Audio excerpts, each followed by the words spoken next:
right? We not having that. We want to build a community, forever. Kids win, we win. Period.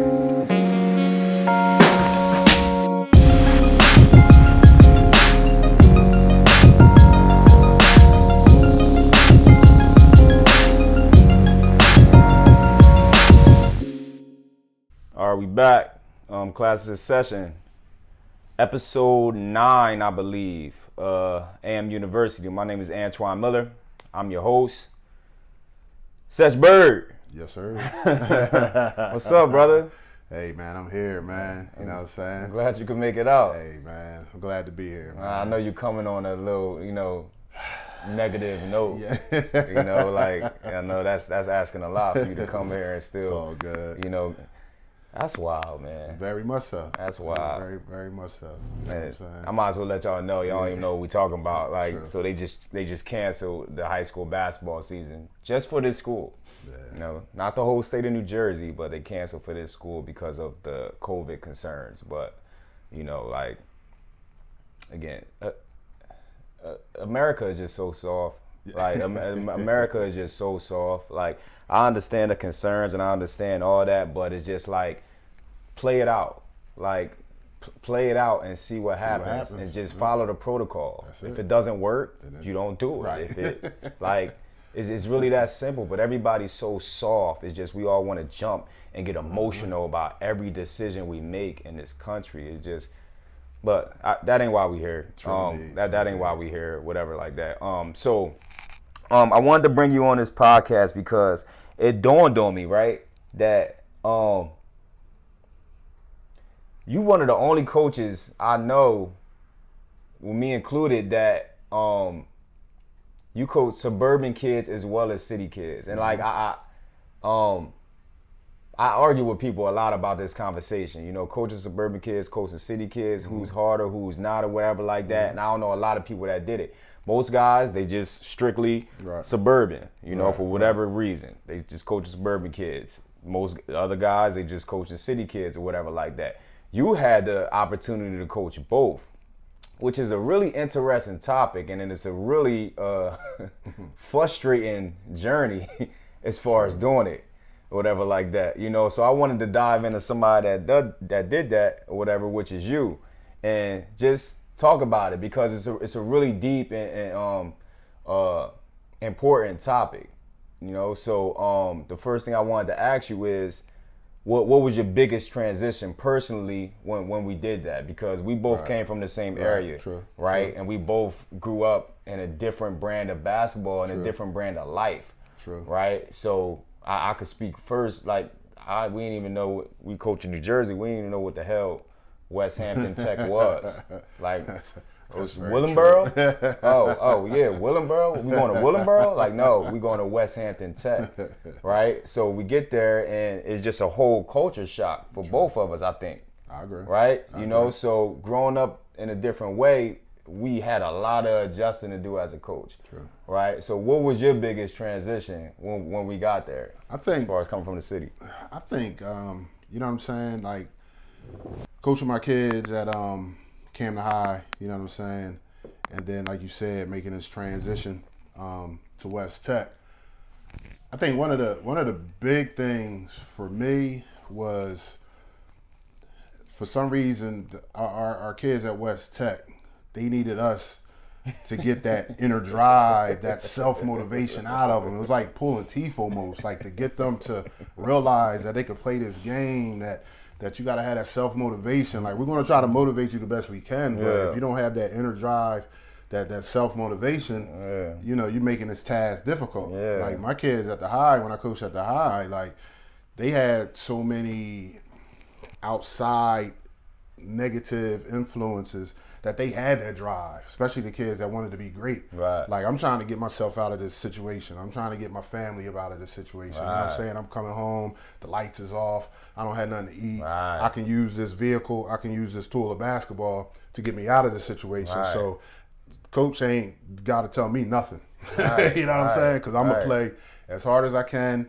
I'm going to give it everything I got. And, if we can add to that motivation, cool. But for the most part, I just think our our city kids, man, they just I don't want to say they wanted more, but they wanted more because they just like they trying to fight up out of something. Yeah. You know what I'm saying? And my answer to yours is the same thing. The mindset. Right. There you go. They wasn't playing. Our city kids not playing basketball just to play basketball. Right. You know what I gotta go home to? Right. Yeah. Like this is way deeper. That's it. So I don't care if I'm going against a McDonald's All-American. I don't care if you scored 3,000 points, bro. You're gonna get everything that I got. Everything I got. Yeah, it sure did. Because it can't be worse than what I go home to. Right. True. And like that blew my mind going to the, because we coach suburban black kids. Yeah, right. Like think about that, right? That's a good point. Again, you come from a place where you think the whole world is a certain way, right? Until you see it, right? So we go to our first practice, everybody dunking in practice and things like that. Oh, we straight. This is gonna be a great year. But then we see, they got both parents in their house, all of them. It's a mom and dad in every house. Cars. They got their own car. Grass. These kids. They got grass on their front yard. They talking about Willenboro's the hood. Right. We drive up to one of them cribs in Willenboro. I'm like, what the? This shit nice as hell, bro. How much? This crib ARV is $180,000. Exactly. And it's the hood. Yeah, true. They got $200 shoes on. True. So it's like what you said, like, True. and we gotta motivate y'all. Right. Like. Right. You know what I'm saying? What? Then I was like, oh, okay, yeah, we in the suburbs.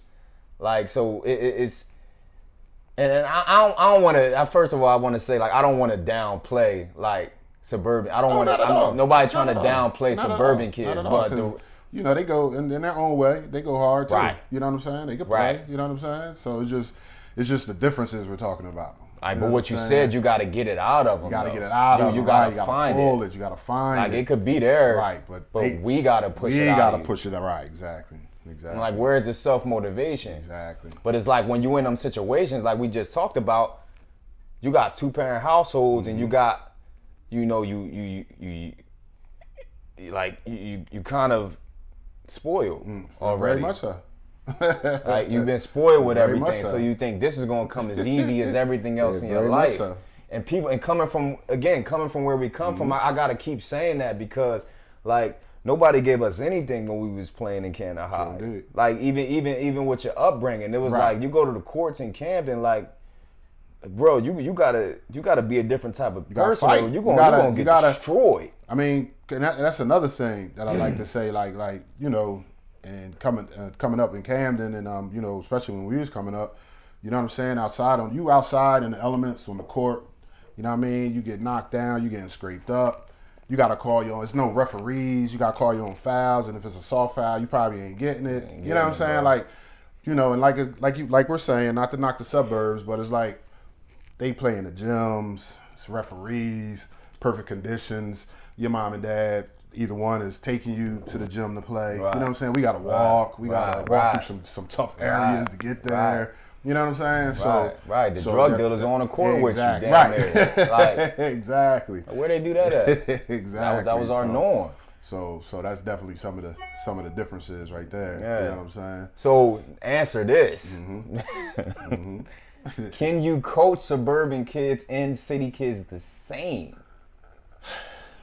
I'm gonna say no, and more so, like on the court, it's gonna be similar. I mean, come on, we're teaching defense. You got to move your feet. You got to communicate. You know what I'm saying? We're doing shooting drills. We're doing different basketball skill set drills. So see, I'm not talking about that. Right. So that's what I was getting to. I'm not talking about the teaching. No, that's what I'm getting to. But because all this is coaching. You know what I'm saying? The teaching of the skills is coaching, but getting into the psyche and the things, especially at the high school level, you know what I'm saying? Yeah. The things you gotta deal with city kids compared to suburban kids. You know what I'm saying? I remember, and I had no problem with it because I'm trying to get the most out of my kids and making sure they're fine and everything like that. But some city kids that I coach, they call coach, I ain't had nothing to eat. You know what I'm saying? You think you can run me to McDonald's, or you think you can pick me up at, for practice. I had no ride to get there, or things like that. Whereas before you even coached the game, before we went to practice, that's very important that people don't understand. Before we even coached the game, the problems that you have to deal with before you even coach a practice or coach a game. Before we even talk about I see what you're saying now. Even before you get to the skills on the court, the things that you have to do sometimes just to get these kids in the right frame of mind to be able to be taught on the court. We should be licensed therapists. Oh, I agree. You coach any high school sport, you should, but right. mainly really city kids. I agree. You should have a license as a therapist based on the things you have to deal with these kids. True indeed. It's insane. True go indeed. ahead. And and like we're saying, Suburban Kids, we got to be therapists there at times too, but they have like a different set of problems, and that's one of the things I think we both had to learn when we first got there. Like, okay, we got some other things that we need to deal with. You know what I'm saying? Before these kids. Yeah, and that's another thing I want to make. I want to talk about. Like we're not saying again, Suburban kids don't have problems. Everybody in the world has problems, but the city kid has black and white in their face, house about to fall down, poverty-stricken problems. Where the suburban kid, he has depression. Or anxiety disorder, and not saying that's not like that. That's not major in their lives, or whatever. But we just had to learn to, and definitely me, I just had to learn to deal with that. You know what I'm saying? Because even when I was at Pennsauken first, like they weren't our Camden kids. I don't know what they weren't our Camden kids, but they were kind of like in between. You know what I'm saying? So they ain't really it was just kind of like an in-between situation there, but definitely between, our city kids that we coached at, I coached at Canada High, and then when we got out to West Tech, you know what I'm saying? You know what I thought about? Like night and day there. They might put us in jail if we like said and physically did the things we could do to city kids. If we did that in the suburbs, I thought about that the other day before we was doing this. When I was writing the questions, I was like, we might be doing 10 years, 15 years right now, bro.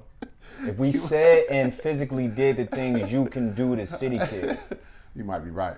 We might be in prison because it's like with a city kid, it's like, bro, you can give a city kid the toughest love ever because it's like you can't do anything tougher than what I'm going through at home. Yeah, true indeed. Right? True, and I know it's a weird thing to say, but it's like you can love in weird ways with a city kid. They just want that love. Right, true indeed. No matter where it come from. True indeed. A suburban kid, yeah, it's little. You come out and curse or get in their face or God forbid you don't put your hands on them. It is over. It's a wrap. And they know it, the suburban kid. Their parents know it. Yeah, the AD, the principal knows it. Like it is over for you. And it kind of like, it kind of taints coaching in a way. Like if you think about it, like obviously you shouldn't be putting your hands on the white kids. Right. But it's like, the fact that these kids know they have that type of leverage, that's a problem for me. Right. I agree. Like, that's a problem for me because now I can't coach. Right. Like we trying to get people ready for the world. Right. Right? Right. You gonna file a lawsuit on somebody in the world if they didn't hire you or if they yelled at you or something like that? That's true. It's not the same. That's true. Right? So like I always had a problem with that. So it's this. I don't know, man. It's a. Now that's true, and without saying any names, you know what I'm saying? Think about it. You had to sit me down and bring that to my attention. Like, yo, coach, we need this kid this year, and he kind of intimidated by the way, you know what I mean? Oh, you come at him a little bit. Your coaching style kind of intimidates him. So for me, like you was like, yo, for me, can you? You know what I'm saying? Like, we're going to still coach him hard, but just, I did that. And he played well. It's a weird time. He played well for us. It's a weird time, but it's an exciting time if you think about it because these kids I think they're smarter than ever. Like, I think these kids in 2020, they're smarter than ever. They're softer than ever. Right. as well. Definitely. You know, my man Hawk that was on here about talking about Division One. Right. He said that. He said, you know, the more from the 60s, the 70s, the 80s, the world just gets softer. And these kids is soft as cotton, but they're extremely intelligent. Yeah. You know, and I think that's exciting for us as coaches that we gotta learn more, and we gotta adjust to that. You know, and find different nuances with each kid that we can trigger their buttons. Because don't get it messed up. It's suburban. We know it's suburban kids where we can act like they city kids. True. We can act just like that. You know, but then there's some that we gotta act accordingly. And that's a skill that I had to learn throughout my, you know what I'm saying, my coaching career. Like you just can't coach every kid the same way to get the most out of them. You know what I'm saying? You know, you can be hard on some kids, and other kids you gotta kind of break them down to build them up, and you know some kids you gotta, you know what I'm saying, gotta be nurturing more. You know what I'm saying? And I learned a lot of that from you. I can't even front. You know what I'm saying? Like once we got together, you know, at West Tech, and you know, you showed me how to be more, not that I didn't care for my previous kids I coached, you know what I'm saying, but you just showed me how to be more caring off the court. You know what I'm saying? Like, yo, we got to get in these kids' lives. We got to just ask them how they're doing. We got to make sure they're all right. We got to, you know what I'm saying? And that reaps some benefits. It's so funny that's what some benefits. I mean, like, but I had to adjust as well, and I was like, really? Like, I got to really, like, ask you how your day was, like every day, or you know, just hug you, or like that's how these kids are. It's a weird thing, but that's how they are, right? And then if you think about it, when I was talking to John with the coaching, you win anyway as a coach if you think about it. You know, if you win their lives, and they got a positive role model, which is important. But on the flip side, as a coach, now they run through a brick wall for you because they trust you. They trust you. Yeah. You know, so you don't lose. So any coach that don't want to do that, you just naive and selfish. Right. I remember we had and this was a football coach. I was at a football clinic a couple years back, and he was from Temple. He was one of like position coaches or coordinator. I can't remember exactly. It was about maybe 3-4 years ago, and he told a story. He said it was a kid. You know what I'm saying?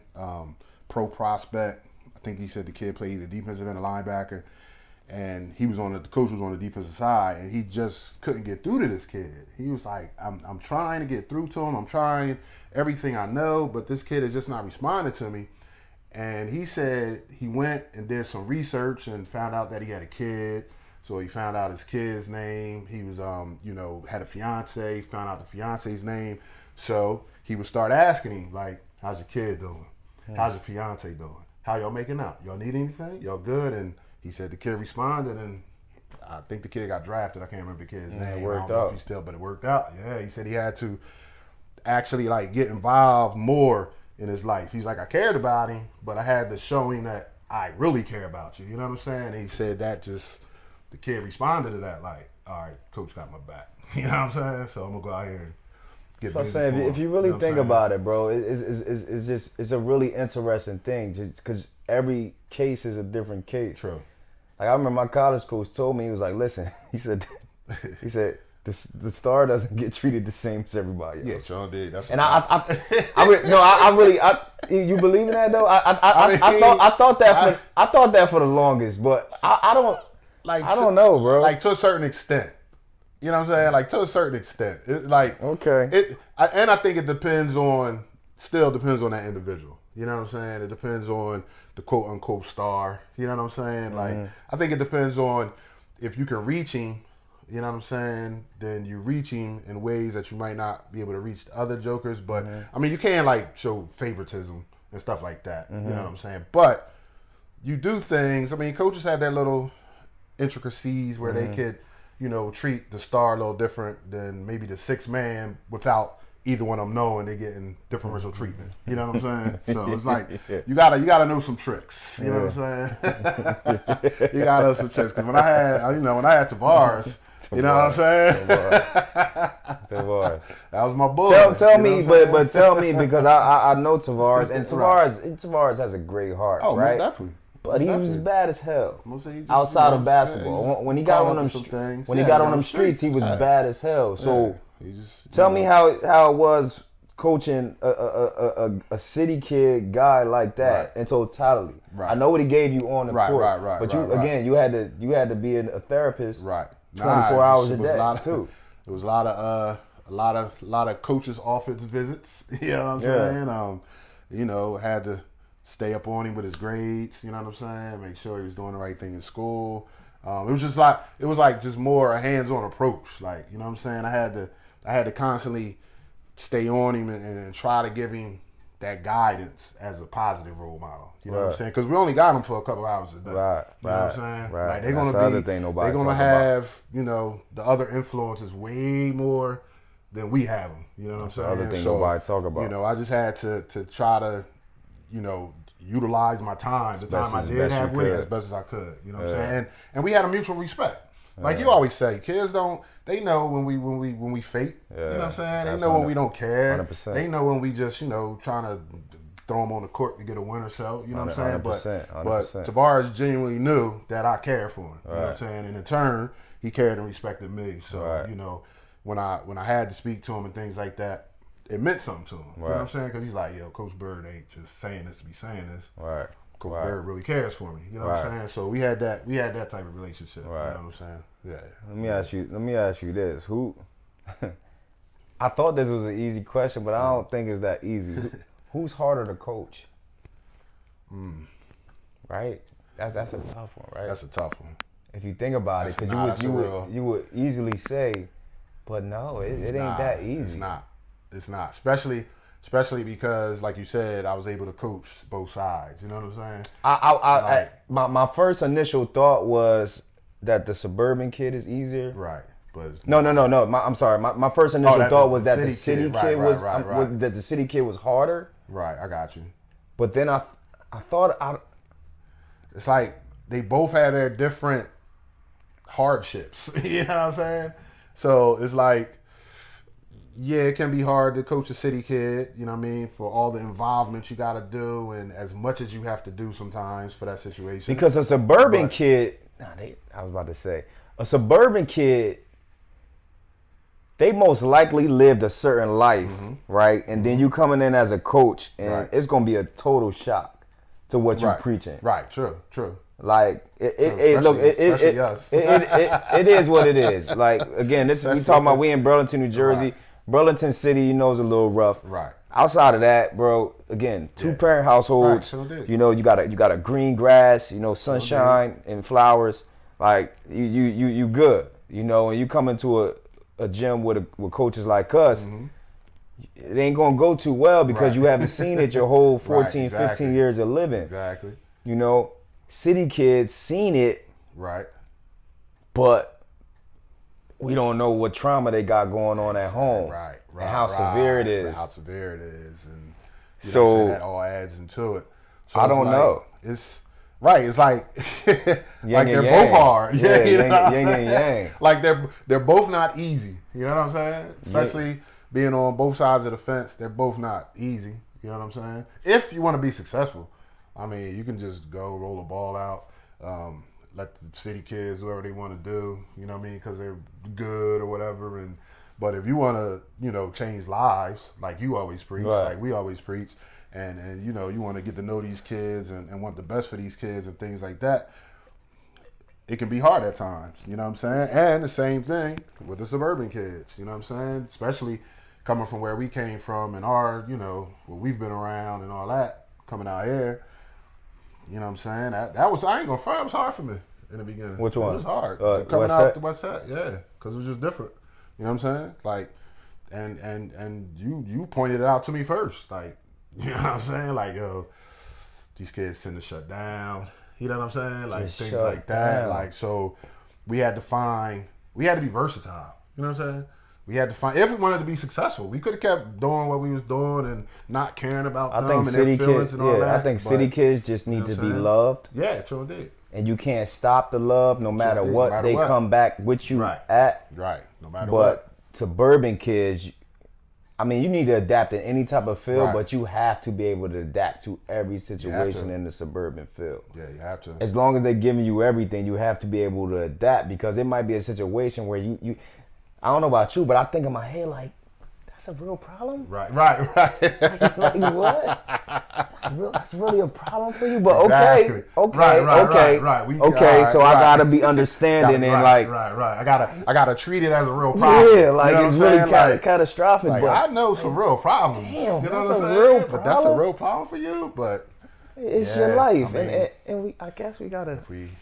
And I'm telling you, you helped me with that tremendously. You know what I'm saying? That's one thing that I learned over this coaching career. You know what I'm saying? Because I did the 3 years at Pissauk and the 2 in Canton High. This would have been my 6th, but things happened there. But yeah, I learned that you gotta surround, as I'm talking about the coaching staff, you gotta surround yourself with a staff that is versatile. Like you might have a strength that I don't have. You know what I'm saying? I might have a strength that you don't have. Jeff might have a strength that, you know what I'm saying? Everybody bring our strengths to the table, and then we just make each other stronger in those areas. You know what I'm saying? Because now, you know, I check on the kids all the time, and where I wasn't doing that as much as I should have when we first got to West Tech, but as you became strong in that field, you was like, yo, man, you know, I think this is what we need to do to be successful, and you know, we were successful. You know what I'm saying? Like, we turned that program around. Yeah. You know what I'm saying? It's about relationships with these kids, man. Sure and any type. And I